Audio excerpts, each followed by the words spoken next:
great thing with this, if we go to iTunes, I'll just turn that down. You can see i40 is connected there.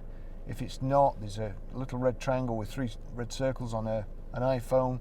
So you've got iPhone. If there's no tick next to i40, just click it, go back, it's turned down, we'll click play. Then over here we go to media, and you've got, it's automatically gone to Bluetooth, but I'm assuming it might, yeah, if you had anything plugged in down here, you've got USB and auxiliary in, you'd probably have to press that a couple of times. So that's playing there. We'll turn it up, and then using this, the volume,